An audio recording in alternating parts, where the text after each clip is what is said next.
Shalom, baiklah saat ini kami dari kelompok 3 dengan materi tuna laras akan mempresentasikan hasil belajar kami. Nah, yang pertama pengertian tuna laras.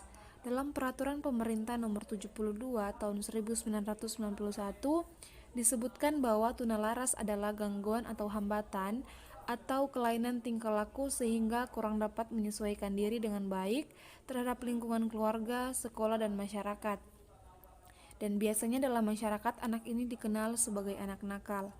Menurut Sumantri tahun 2007, anak tuna laras sering disebut anak tuna sosial karena tingkah laku anak ini menunjukkan penentangan terhadap norma-norma sosial masyarakat yang berwujud seperti mencuri, mengganggu, dan menyakiti orang lain.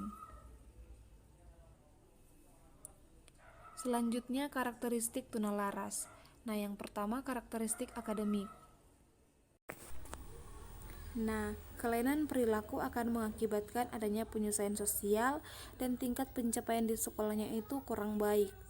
Akibat penyesuaian yang buruk, maka dalam pembelajarannya, anak tuna laras ini biasanya pencapaian hasil belajar mereka itu jauh di bawah rata-rata dan seringkali tidak naik kelas. Karena anak tuna laras ini seringkali bolos sekolah dan sering dikirim ke ruangan BK atau ruang bidang konseling. Berikut karakteristik yang kedua yaitu sosial emosional. Karakter sosial anak tuna laras ditandai dengan adanya masalah yang menimbulkan gangguan bagi orang lain dengan ciri-ciri yang pertama, perilaku tidak diterima oleh masyarakat dan biasanya melanggar norma budaya atau kebiasaan dan perilaku melanggar aturan keluarga, sekolah, dan masyarakat. Yang kedua, perilaku tersebut ditandai dengan tindakan agresif, yaitu tidak mengikuti aturan, bersifat mengganggu, mempunyai sikap membangkang atau menentang, dan tidak dapat bekerja sama. Dan yang ketiga, melakukan kejahatan. Contohnya pada anak usia dini, mereka itu memukul teman sebayanya. Dan karakteristik yang ketiga yaitu karakteristik fisik atau kesehatan. Nah, karakter fisik atau kesehatan anak tuna laras ditandai dengan adanya gangguan makan, gangguan tidur, dan gangguan gerakan. Seringkali anak merasakan ada sesuatu yang tidak beres pada jasmaninya.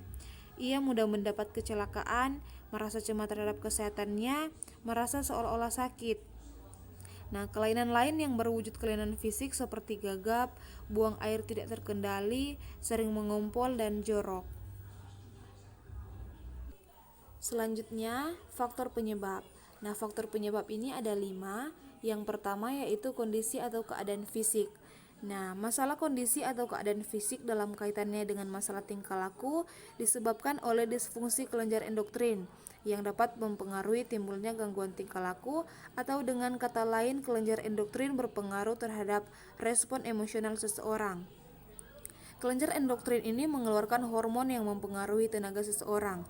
Bila secara terus-menerus fungsinya akan mengalami gangguan, maka dapat berakibat terganggunya perkembangan fisik dan mental seseorang, sehingga akan berpengaruh terhadap perkembangan wataknya.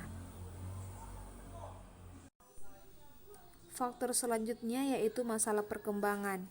Setiap memasuki fase perkembangan baru, individu dihadapkan pada berbagai tantangan atau krisis emosi. Anak biasanya dapat mengatasi krisis emosi ini jika pada dirinya tumbuh kemampuan baru yang berasal dari adanya proses kematangan yang menyertai perkembangan.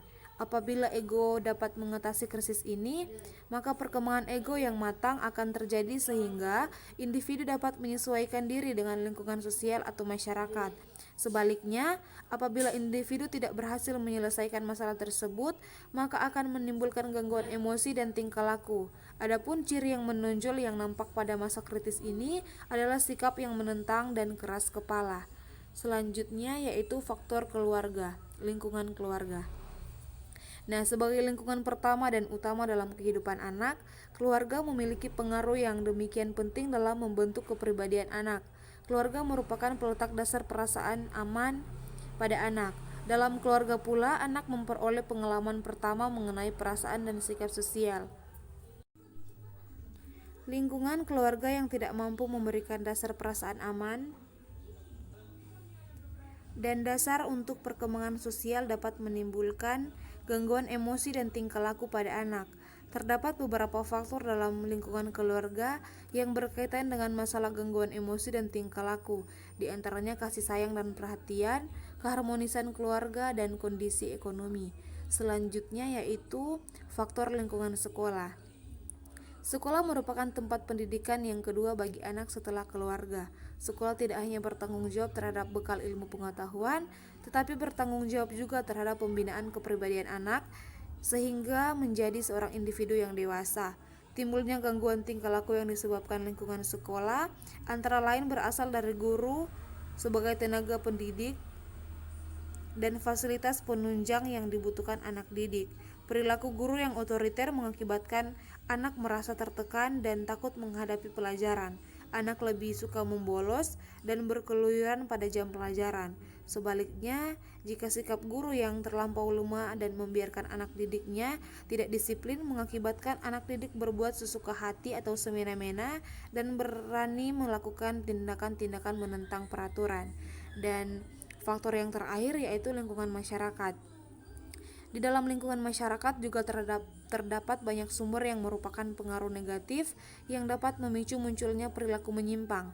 Sikap masyarakat yang negatif ditambah banyak hiburan yang tidak sesuai dengan perkembangan jiwa anak merupakan sumber terjadinya kelainan tingkah laku.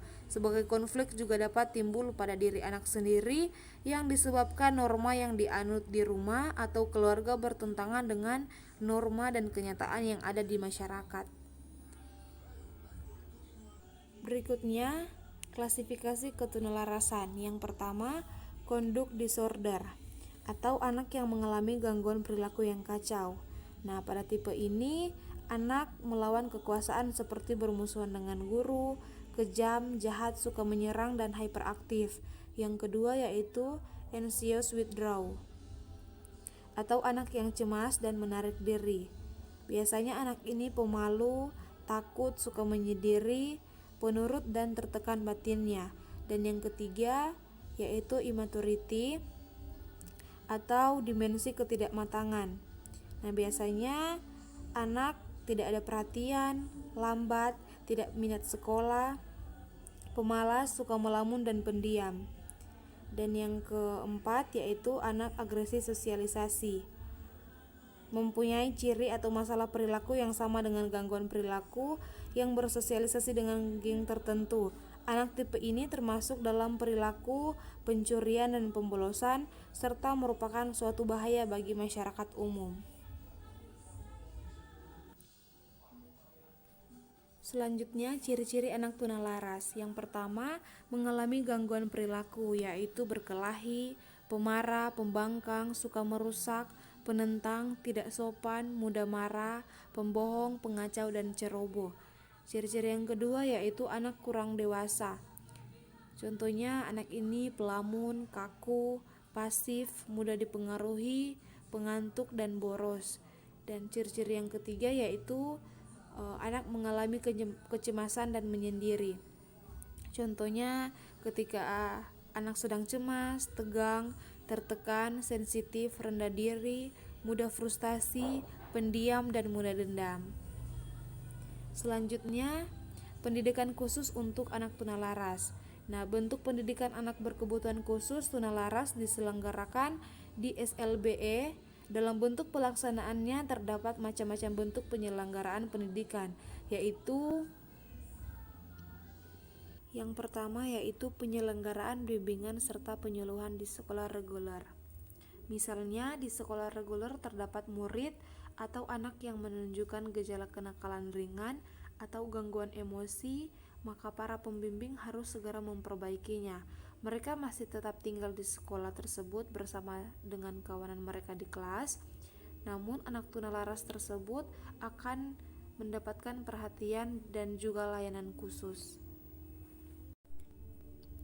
Yang kedua yaitu menyediakan kelas khusus bagi anak berkebutuhan khusus tunalaras jika mereka perlu belajar terpisah dari teman-temannya.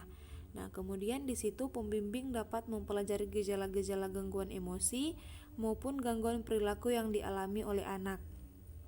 Nah, kelas khusus tersebut ada pada setiap sekolah dan juga masih merupakan bagian dari sekolah tersebut. Kelas khusus bagi anak tunalaras tersebut dipegang oleh seorang pendidik dengan latar belakang PLB atau pembimbing maupun penyuluh, yaitu seorang guru yang cakap dan mampu mendidik anak berkebutuhan khusus tunalaras. Selanjutnya, sekolah tanpa asrama. Nah, sekolah tanpa asrama ini ditujukan untuk anak yang berkebutuhan khusus tunalaras yang proses belajarnya perlu dipisahkan dengan teman yang lainnya karena gangguan emosi dan gangguan perilaku yang dialaminya sudah cukup berat atau bahkan merugikan teman seusianya. Kemudian, sekolah dengan asrama. Nah, sekolah ini ditunjukkan bagi anak berkebutuhan khusus yang kenakalannya sudah terlampau berat sehingga mereka harus dipisahkan dengan teman maupun orang tua mereka.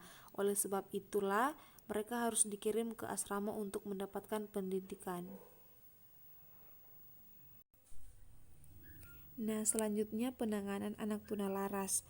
Yang pertama yaitu melalui pendekatan biomedis. Pendekatan ini berusaha memandang dan memperlakukan anak tunalaras dari sudut pandang ilmu kedokteran. Pendekatan ini tentu saja ditekankan pada obat dan penanganan secara medis. Orang tua dan guru dapat berkolaborasi dengan ahli medis atau dokter atau psikiater guna melakukan treatment pengobatan kepada anak sehingga anak mendapat penanganan medis. Selanjutnya yaitu melalui pendekatan psikodinamik. Nah, pendekatan psikodinamik ini menitik beratkan pada segi psikologis anak. Pendekatan ini digunakan untuk mengatasi kelainan emosi. Strateginya adalah memahami dan memecahkan masalah yang difokuskan pada penyebab-penyebab hambatan yang dialami anak. Biasanya para ahli yang melakukan pendekatan ini adalah konselor, psikolog, psikiater, atau pekerja sosial. Guru dapat juga menjadi bagian dari tim terapi yang menggunakan pendekatan psikodinamik. Kemudian melalui pendekatan perilaku. Nah, pendekatan perilaku atau modifikasi perilaku adalah usaha untuk mengubah perilaku yang merupakan problematika sosial dan personal bagi anak. Tujuannya adalah menghilangkan perilaku yang menjadi hambatan dan menggantinya dengan perilaku yang lebih layak secara sosial. Peran orang tua dan guru sangat penting karena lebih banyak menghabiskan waktu dengan anak. Selanjutnya yaitu pendekatan pendidikan. Nah, siswa tunalaras dengan hambatan emosi dan perilaku kurang mampu berkonsentrasi yang berakibat mereka juga kurang dapat mengikuti pembelajaran dengan baik.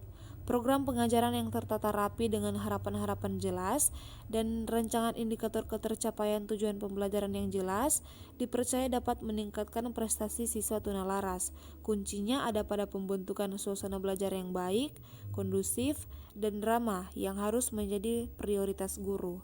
Kemudian yang terakhir yaitu pendekatan ekologi. Nah, pendekatan ini menitik beratkan pada faktor-faktor dan tekanan-tekanan dalam masyarakat. Usaha pada pendekatan ini difokuskan pada pengaruh interaksi lingkungan terhadap anak, sehingga pendekatan ini menekankan usaha kolaborasi antara keluarga, sekolah, teman, maupun lingkungan masyarakat. Itulah materi tentang tunalaras. Semoga bisa bermanfaat. Terima kasih. Shalom.